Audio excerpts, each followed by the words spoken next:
Hey guys, this is going to be a few exercises to get some movement into your joints. We're going to work on our ankles, our knees, our hips, our shoulders, and our wrists. So whenever you're ready, just come to standing behind me and we'll get started. So the first thing that we're going to do is, if you need to hold onto the wall or a chair, or you can bring your hands to your hips depending on your balance. We're going to start by doing small circles, some small ankle circles in one direction, and then reversing. Noticing how much movement we have. If it's a little tight, that's totally normal. We don't use these muscles like we did when we were kids sitting on the floor. Just for the sake of time, I'm going to show you the exercises and then you can do them on your own for as long as it's comfortable for you, up to 10, 20 rotations. Just make sure that you're going clockwise, the same amount as counterclockwise, and as many as you do on the right, you're also doing on the left. So for now, I'm just going to do a few clockwise and then a few counterclockwise. The top of the foot is on the floor. We're slowly seeing how much movement we can find in that ankle. And when we feel about even, then we're going to come and stand a little bit wider than hip width distance or whatever is comfortable for you. And we're going to bend the knees, and then we're going to make circles with the knees. I'm going to turn this side so you can see. Just imagine creating circles with the knees, very gently moving ever so slowly, making sure we're not hurting anything. Again, if you need something to hold on to, like a table or a chair, do 5 for starters one way, and then 5 the other, just creating some movement in the knees. You might feel that the feet are starting to go in and out. That's okay. Just do it nice and gently. Keep breathing. And if you feel any type of sudden pain, please stop. Good. And then we're going to do what I like to call hula hoop. So you're going to bring your hands to your hips, and we're going to start to find how much movement we have in our hips and our pelvis. So first we're going to start with our feet a little bit wider than our hips. So we almost come to a V, like this. And then we're just going to feel how much movement we have as we make small circles as if we were hula hooping in slow motion, and we don't want anyone to see us. So really feeling how much movement we have. Nothing else is moving except our hips, if we can help it. And for those of us that haven't done this before, it may feel strange, but this is a very important part of our body that we need to continue to have movement in. So again, just start with 5 one way, 5 the other. You can close your eyes here, keep breathing, and see if you can just start to notice the hip coming into the pressure in your hand, left hand, and then into the back left, around the back, back right, front right. Really taking notice of what's going on in those hips. Good. And then we're going to do some bigger circles. You can bring your legs a little bit wider if that feels good. And then we're just going to go as if we were tracing circles or hula hooping, back with the hips to the left, front right.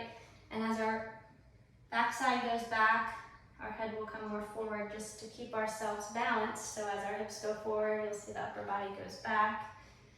You can imagine Matrix, except we're not even coming close, but it's the same idea.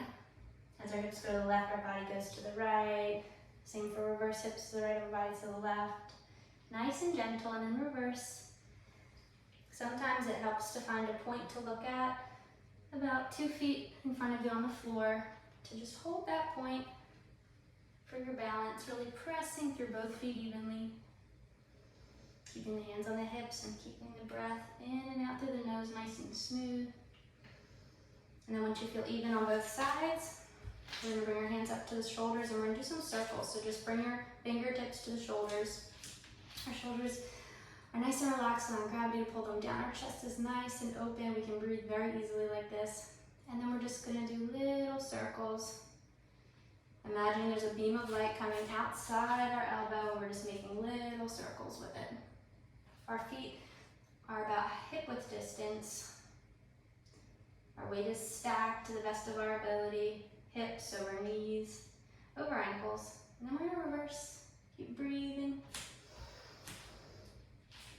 And if that feels good and you don't hear any clicking, Then you can start to go bigger as much as is comfortable for you today. Eventually, working up to imagine the elbows reaching back, elbows reaching forward, really rolling and then reversing. Good. And then relax and bring your fingers interlaced if you can, just like this. And then we're just gonna make some figure eights. If you don't know what that is, just bend the wrists side to side.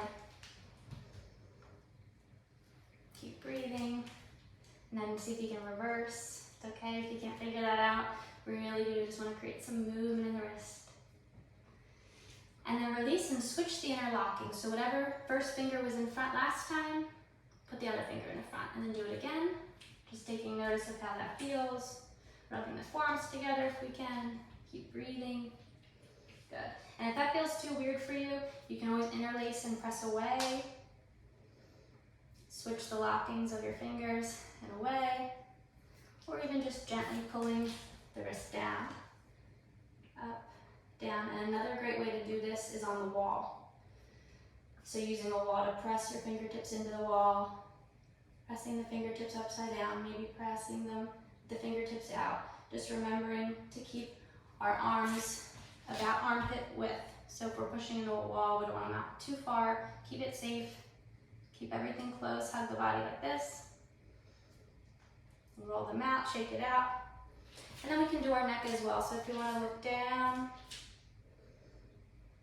and then gently look slightly above forward, and then look down again, and then just tilt the ear towards the left shoulder,